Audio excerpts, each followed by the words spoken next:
चेतना, जिन्होंने प्रशांत किशोर को बड़ा झटका दिया है। और इतना ही नहीं, भारतीय जनता पार्टी का हाथ थामने के बाद चेतना ने प्रशांत किशोर के खिलाफ मोर्चा खोल दिया है।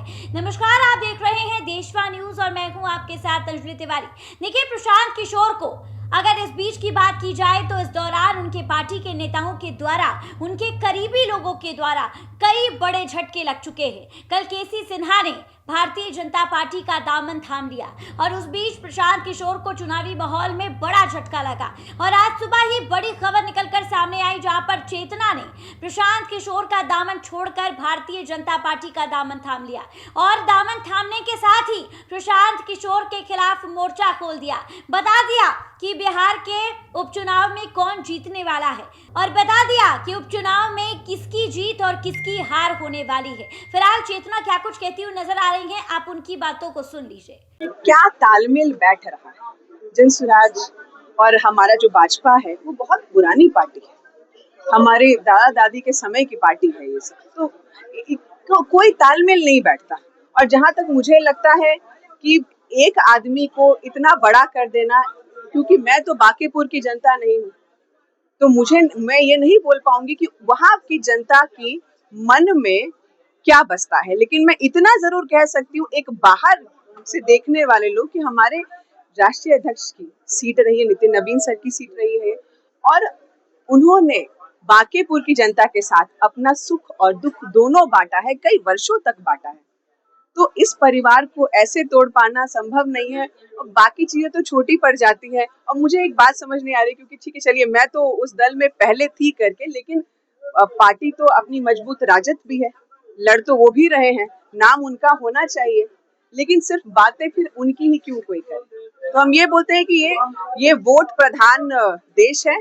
बांकीपुर की जनता स्वयं समझदार है, वो खुद ही अपना निर्णय ले लेगी और बहुत जल्द आपको निर्णय स्पष्ट भी दिखेगा। हमने प्रशांत किशोर को नहीं छोड़ा, ये बात मैं आपको बार बार क्लियर कर दूं कि हमने नहीं छोड़ा।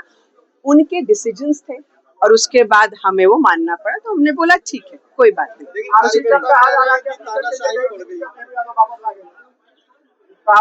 हम तो उससे नहीं, बिल्कुल। देखिए, अब तो ये सारी बातें आएंगी ना, क्योंकि अब आपने बड़े दल का हाथ थाम लिया, तो अब ये सारे प्रश्न आएंगे ही सही। पर मैं ये बोल रही हूँ कि जो दल में मैं गई हूँ वो इतना बड़ा है अपने आप में कि हम लोग तो आज सदस्यता ही ग्रहण किए हैं उसकी।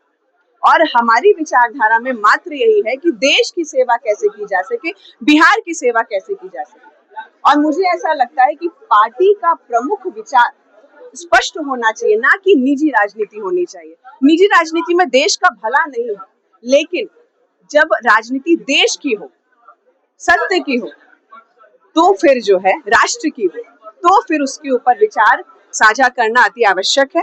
और इस वजह से भी हमने भाजपा का दामन थामा है। धन्यवाद। तो देखिए, आपने देखा प्रशांत किशोर की पार्टी की बड़ी नेता चेतना ने भारतीय जनता पार्टी के का दामन थामने के बाद किस तरीके से भारतीय जनता पार्टी का गाना गाना शुरू कर दिया है, किस तरीके से भारतीय जनता पार्टी की तारीफ करती हुई नजर आ रही हैं। ये कहती हुई नजर आ रही हैं कि भारतीय जनता पार्टी यानी बीजेपी काफी समय पहले की पार्टी है, काफी पुरानी पार्टी है और इस पार्टी को मैं काफी अच्छी तरीके से जानती हूँ। और इसी बीच बांकीपुर उपचुनाव को लेकर जिस तरीके से प्रशांत किशोर मैदान में है, तो उन्होंने प्रशांत किशोर की तरफ इशारा करते हुए ये तमाम चीजों को कह दिया है कि इस बार किसकी हार और किसकी जीत होने वाली है। फिलहाल इस खबर पे आपकी क्या कुछ राय है, हमें कमेंट के माध्यम से जरूर साझा करें और ऐसी तमाम खबरों के लिए हमारे साथ बने रहें देशवा न्यूज पर।